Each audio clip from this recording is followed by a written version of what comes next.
This is Ed in San Diego, and you're on Global TV Talk Show. My co-host is Ken Sommers, who's in Southern Connecticut. Hello, Ken.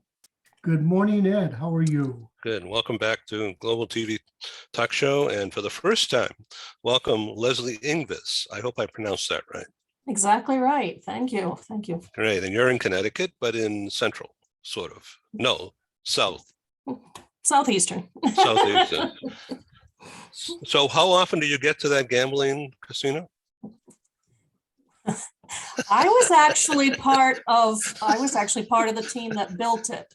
So my interest at this point is pretty low. Yeah. So you mean construction? Yes. Yep. Yeah. My background is construction development, and I've worked on some mega-sized projects in the state, and their biggest expansion was one of them. Isn't that interesting? Wow. Okay, we're going to circle back to all that.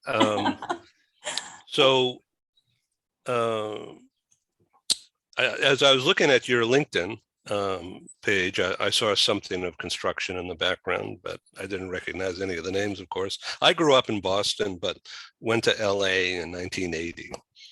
And I've been back a few times. But so here's the deal on this program. We want to help other small business people or people in businesses that are quote unquote small. And it could be an entrepreneur, a single entrepreneur as a contractor, or it could be in a business doing 7 figures. That's small compared to other things going on out there today. Mm-hmm. But I'm finding that, and I'm in one of those, but in one of the, not the 7-figure one, but I wish I'm going to listen to you and I'm going to try to learn something new. So as I was looking at this, I couldn't think of anything else but this idea of called project management. Okay. And the reason why I thought of that is because the pandemic wiped out my live conference training business on or about March 1 of 2020 that I had successfully built into 350 events in Europe, Latin America, Canada, US. And I never did video. I never did Zoom. It was always live. And it was like a religion. I had to be in front of people. I had to, do all that. And I loved it. And people came, not that there's no loss of meetings out there, but they came to our events. And I think it was because of the speakers. It wasn't me, but, and then, starting in 2010, this is just a quick background as to why I'm enthused about what you're doing and why I think it matters, because it matters to me now in my business. Okay. And if it matters to me now, then it must be relevant to others out there. I hope so. Out there, tell us what you think. Okay. So I was looking into the software, I won't name names, that I came across surfing the web, project management software, because I have been forever since March 2020 trying to be a talk show host and trying to monetize it. And it is one of the most frustrating and difficult things to do, I have to tell you. So you out there listening, all my competitors? So good luck if you can do it. But I found out that the way to do this is through a membership, recurring revenue kind of a thing, if I could set it up properly. And that meant project management, because I've engineered a system. After reading your stuff, I've thought of, well, this is what we're going to talk about, because it's exactly what I'm going through right now. And your slogan here, clear pathway to profit by rethinking productivity one block at a time. That's sort of exactly what I've been struggling through for more than a year. I had the idea. In fact, I was told by a guy who I don't like, but I did some work for him, and then we split. about the idea of membership. And that means, what do you do for your members? Okay, so rather than just set up another Rotary Club thing, which I didn't want to do, I thought of a consulting system. And rather than say, I'm not going to talk to you unless you give me $1,000, you know, for an hour of my time. And they said, well, that's not going to work. So I decided, well, what about $35 a month? Okay, something like that, or $1 a day. You know, how low can you go to get some recurring revenue, right? Mhm. And so, but still keep it high level. And so that's what I've developed, is a membership organization that's very slow to get going, but it is growing. It's sort of a consultancy on public relations services as applied to a small operator, or operator who's got big ideas, but it's a small business. So, you know, becoming an entrepreneur is the surest way to crash a credit rating, and I'm proof of that. And, you know, I come back so many times, you know, climbing the mountain after falling down. It's like that guy Sisyphus pushing that rock up the hill and it keeps falling down. Oh, it can definitely feel like that, for sure. Yeah, well, that's frankly it. So I'm going to stop talking and ask you to explain your approach to that. And then, if you don't mind, I'm going to jump in. Okay. All right. So clearpathway.com is your company, and you're offering a 30-minute get acquainted call. Yes. So talk with Lesley, L-E-S-L-E-Y, talkwithleslie.com, everybody. There she is, right there. Thank you. Here I am. Clear pathway to profit by rethinking productivity, and one block at a time. Okay, so let's talk about blocks. Okay, and I'm looking for your notes that you sent me. Hello. Okay, understanding your natural working style, you call it functionality. And then the other one, creating structure in your work week for productivity. So they seem to be very related, interrelated. So my natural working style is conversational, as you might guess. Well, Okay. that's not really where I start to look. There we go. I've developed an assessment because I'm looking at people thinking and functioning in their businesses a little bit differently. So I'll briefly go over, I believe that there are 5 different functioning personalities. That's where functionality came from. We have people who are pragmatic. They are very detailed people. They don't like interruptions, and they just really want to work on the information and the facts. Then there are people who are creative people. They love variety. They're usually visual people, and they'll work on something until it's almost like a switch gets flipped, and then that's it. They have no more energy or attention for that work. They have to switch to something else. There are people who I call socialites. They are ones who work best when they are interactive with other people. If you stick them back in the corner cubicle, they'll pretty much wither. They need the activity of people around them and the synergy of collaboration. There are the planner organizers. That's my main type. I look at everything and I break it down immediately into the steps and what is the plan and how do we follow a specific plan and steps to get the goal accomplished. And then the 5th one, which I always say for last because it is the most common entrepreneurial working style, and that is the big picture visionary. These are people who come up with great ideas all the time. I mean, they're just a idea generator, and they get people excited about, you know, we should build a blank, fill in the blank, and they should have a XYZ. But they have a terrible time in actually executing those ideas because the details, and as one of my clients calls them, the particles of getting these things accomplished just makes their head hurt. So knowing how you generally operate will definitely coincide with what type of support you need. Do you need to hire team members and assistants who are building a support, or they're more working in a collaboration with you? And then how do they think so that everybody can be in the right lane, doing the right things, and then so much can get accomplished? Ken, does this work in a corporate setting? Absolutely. It totally works, whether it's, a a single entrepreneur who's trying to figure out what their natural style is and can adapt around it to get stuff done.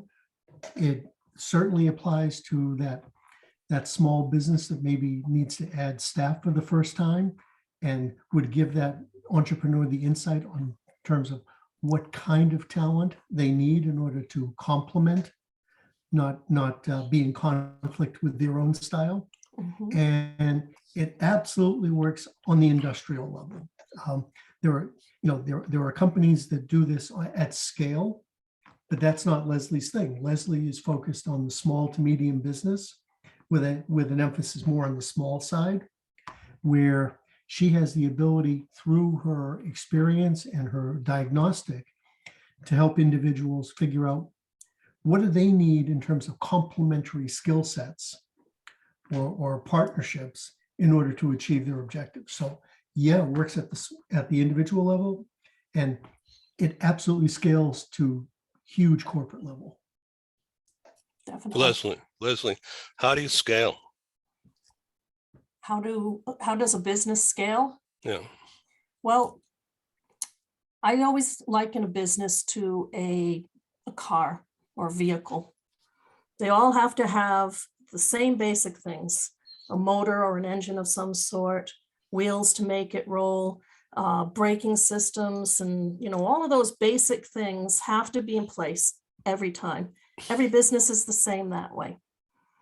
Then you add your personality or the variety of what the business is by the type of vehicle it is. But a truck is essentially the same as a little tiny car or a massive 18-wheeler. They're all essentially functioning and operating the same way. So it's getting all those gears lined up and all the right fuel in it, all of those pieces to operate the business running smoothly. And that takes people to do so. Get that Right. running smoothly, and then you can expand that and grow to add more vehicles to the fleet as it is, or build it into a bigger vehicle.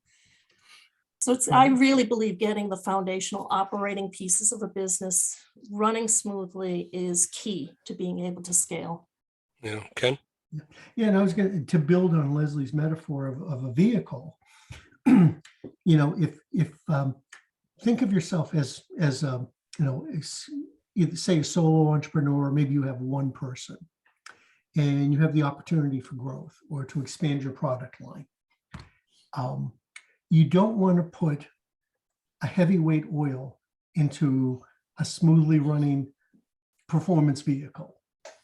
So using the insights that you gain by working with someone like a Leslie, say, these are styles that will be complementary to the way I operate, can help guide that person to either find the right partner, hire the right employee, or the right collaboration in order to help grow that business and bring it to scale. Leslie? Yeah, absolutely. I agree with that, because there's a term called solopreneur that is out there a lot, meaning the single entity business owner. But you can't do everything yourself.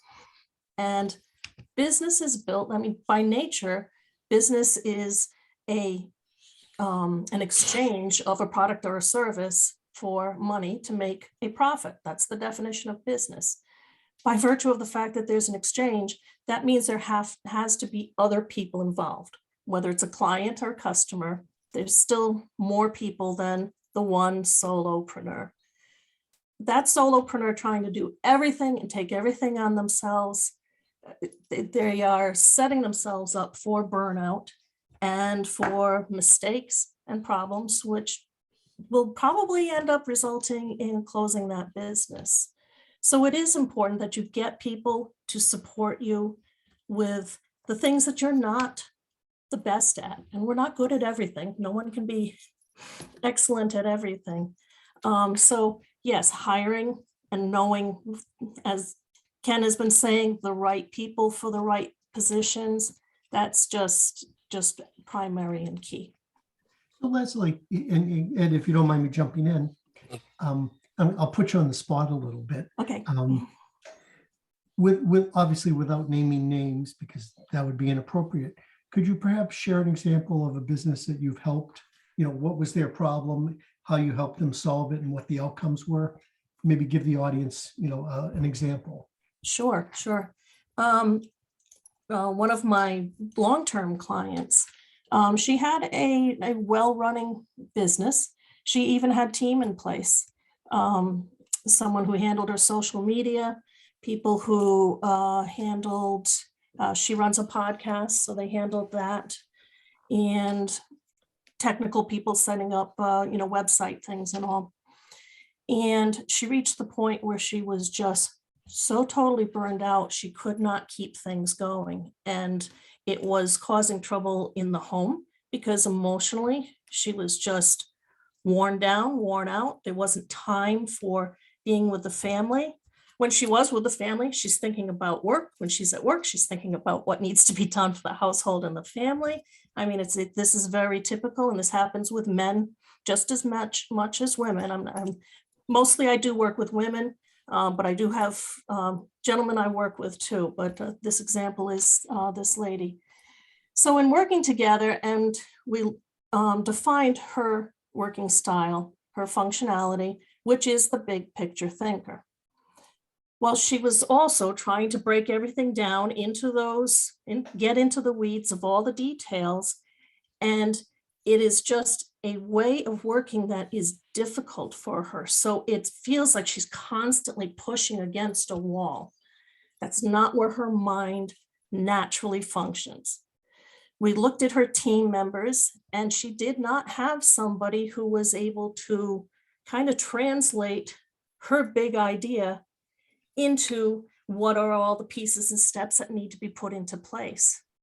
So once she hired the person who did that, and then it was easily disseminated out to the rest of the team, suddenly she's feeling like there's a weight off my shoulders. I have somebody I can talk out my idea. She extrapolates from that the many steps that need to be put into place.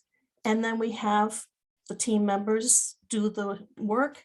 It has saved her hours of headaches. And now she then set up specific times that business is open and closed, set those boundaries, even though she works right out of an adjoining bedroom in her small home. But she knows now when to be off from work, and then she can be fully engaged with the family. So it made a huge difference just understanding what team members needed to be put into place. And we kept most of the folks that were there. She just needed to add one person.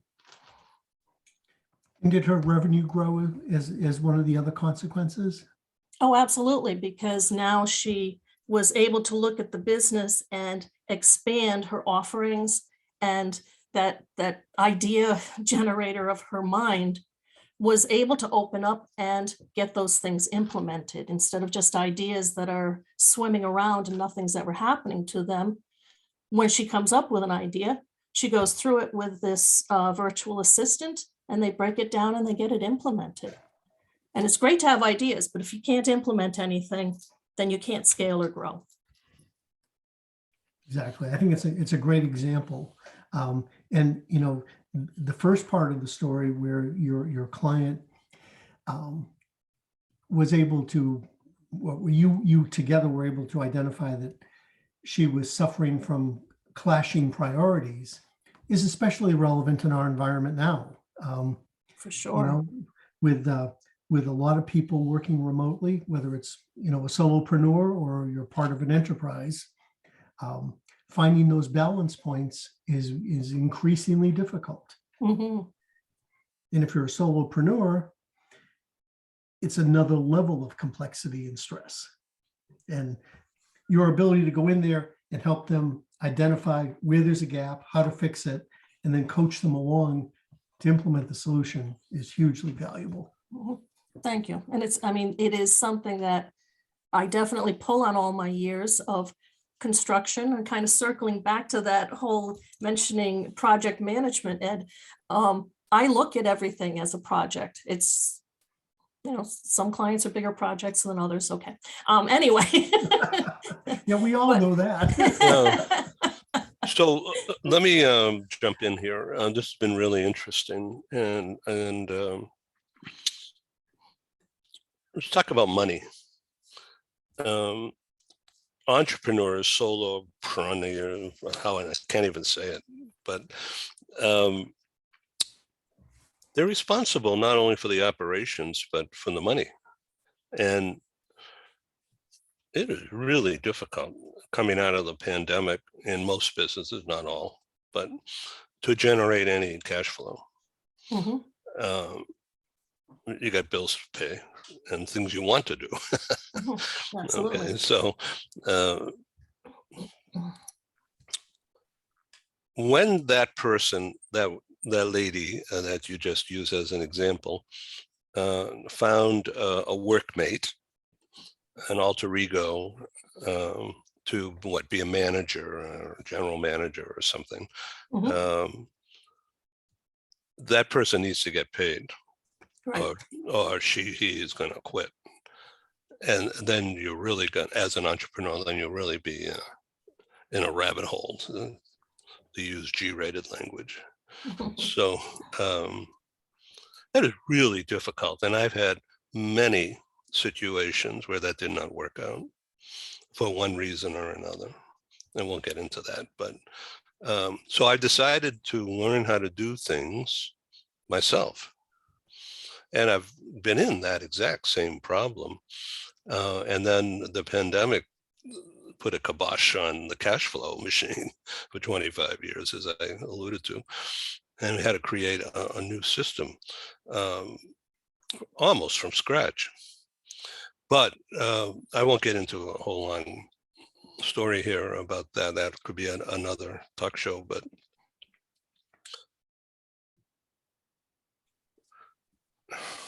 there's an immense mental health problem for being a small business owner, operator, because of all the issues that you mentioned. And everything is interrelated. Relationships and understanding, because people who are not doing what you're talking about right now, who are not entrepreneurs and stiff upper lip and lifting weights every day, theoretically as well as in practice, nobody understands that. They hear words, but they don't get it. They don't understand what those pressures are. The feeling of self-worth, the feeling of aspiration, the feeling of doing good, and doing what you deserve. Geez, I really want to go buy that jacket, and I don't have that $100 that I should spend on that. And so I keep putting things off. Mhm. And then, oh yeah, then I get this insurance bill here that's sitting here. Okay. And so now where does that revenue come from? So I have found that the need is to set a system, and people in a industry who will do business with an entrepreneur or sole operator are very afraid of getting screwed, and they don't want to deal with anything that's going to be a problem for them. They look to go into a corporate structure of some kind because there's a corporation there, okay, and they don't have to deal with an entrepreneur. The entrepreneur will say, oh, I'm going to do this and I'm going to do that, and then something happens, it doesn't happen on time, and so the relationship begins to be questioned. I don't know about sour, but questioned, and so the entrepreneur strives to do good, to do better, and sometimes it works fine, and then everyone moves on happy, but many times it doesn't. So I think this situation here, this story that I just iterated, is happens every day in a small business environment because they don't have time to market themselves. They know what needs to get done, but they don't have time. Okay. They don't have the interest. Well, or something else comes up that's more important to them. All right. While the marketing and PR thing slides away. Anyway, that's the world where I'm in. And what I'm hearing and learning from, and I'm learning a lot from what you're saying about the practicality and the functionality of your system, to use your words here, function-ality. Again, you should go back to that personality type again, because that is underneath everything. How people think, how they live, how they, when they get up in the morning, whether it's 4 a.m., 5 a.m., or whether they're night workaholics and they don't do anything good until after 10 p.m. Sure. It all happens, right? Especially when Absolutely. working remotely. Mm-hmm. All these functionalities create a mental stress at different levels. And I'm really serious about this mental health thing. Not only is it finally being talked about out there in the business world, but people have been living with this forever, and you know that, being in business for yourself. Mm-hmm. You know, how do you deal with them, all these pressures? This is a major issue. Anyway, I'm going to stop talking. It's your show, not mine. I mean, absolutely it is. I think it's also a major issue within large corporations as employees. I mean, mental health, I think that probably some of the biggest things are the stressors of work, whether you're self-employed or employed by someone. Those stressors are just phenomenal and have long-reaching problems that trail with them. But Well, and please, Leslie, Ken. excuse me. And one of the things, pardon me, one of the things I think you do with your clients is you help them prioritize things, right? Absolutely. Which in turn goes towards helping to maybe not eliminate, but at least control some of those stressors. Absolutely. And the top priority for any entrepreneur is anything, and they should be spending most of their time doing the work that is revenue generating. And sometimes it's a couple steps back. I mean, it might be a marketing piece that eventually will generate the revenue, but that is the number one thing they have to be constantly thinking about and building up. So if they are stuck doing things that are not revenue generating, and sometimes they turn to those to stay busy because they're a little bit, you know, I don't want to say maybe it's a fear, but you know, it's stepping out there and promoting themselves and all that comes with a little bit of a fear factor there. And so they'll step back and be doing other things that are not revenue generating and kind of wasting their time. Whereas if they did get out there and focused on the revenue generation, then they would make more money than paying somebody to do the other things that are behind the scenes, the administrative type of things and that sort of thing.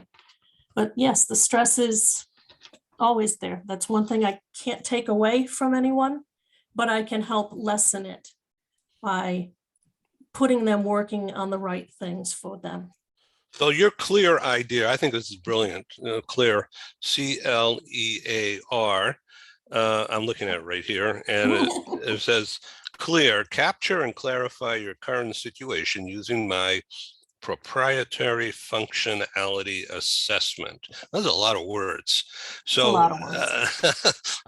Capture and clarify your current situation by using the assessment. Okay, so give me an example of just that C. Of just capture and clarify. When I work with people, that is the biggest step. That's what we spend the most time on at the beginning, looking at exactly what they are doing. How often are they doing things? A big thing that a lot of entrepreneurs do when they leave working in corporate is they're so excited about the freedom of their time. They can do anything, anytime they want to. And then they have so much freedom that things are not getting done. So there has to be some structure created within their working time. And it doesn't matter, as you said, some people work at midnight, that's their best time. Other people, it's 4 a.m. That's great. But let's make sure that you're doing those top priority things during that time and that those things are always getting accomplished. So we look at what are they doing, what's really working, what's not working, and how can we adjust things to do more of what is working, and either offboard or delegate to somebody else the things that you're not best at, or maybe there are things that you just need to say, stop doing that now. But it's kind of, I use the expression, we can only see from one side of the mirror. We look and we see our reflection straight back at us. By coming in as a coach and a consultant, I can have a perspective of 360 around their business, and I'm looking at things differently than they are. So I'm able to bring up and change that perspective so they can rethink their productivity and how things are happening and make those changes. Ken? No, I think that's a brilliant wrap up. And Ed, I know we're running out of time. No, we got a few more minutes. Oh, okay. Yeah. Okay. No, I echo everything Leslie just said. I mean,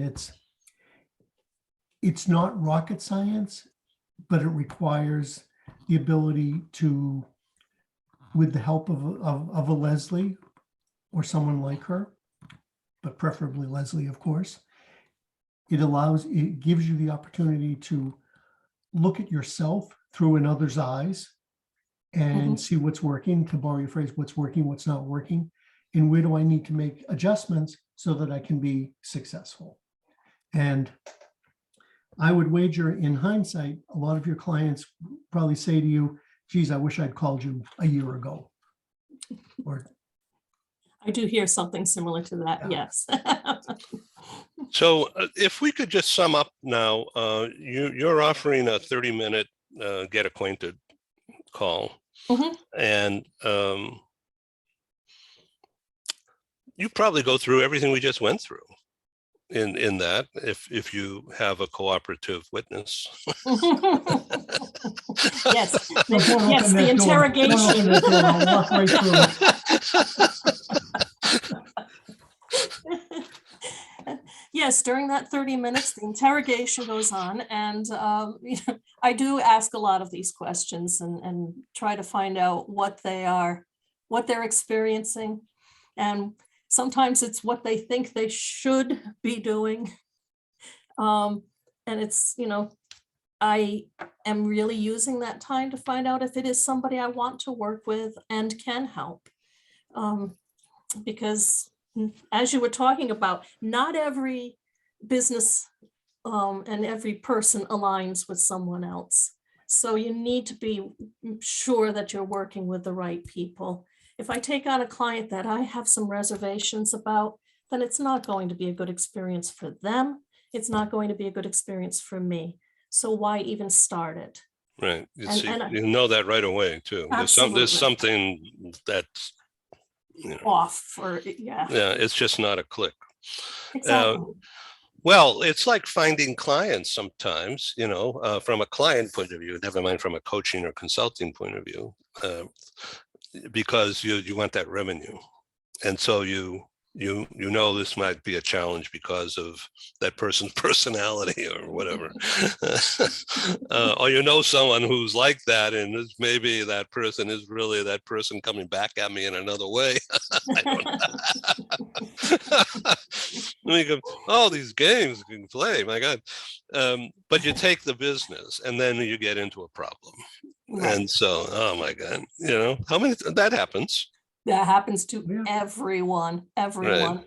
And we always say it's not easy to fire a client, but it's a lot harder to stay working for them. And like I said, that's a good line. that client is not getting the best service that you Right. have available. So it's not good all around.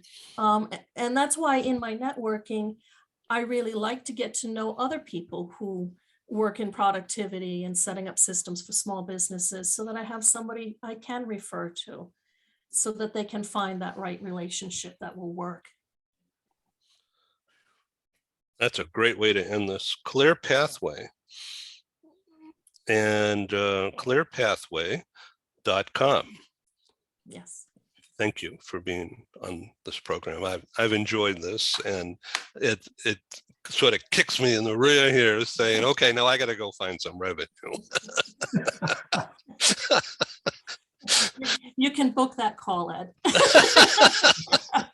Thanks for being on Global TV. Thank you, Ken. Thank you. Thank you, Ed. Thank you, Leslie. Be well. Yeah, Thank you. enjoy. Bye-bye. Happy 4th of July.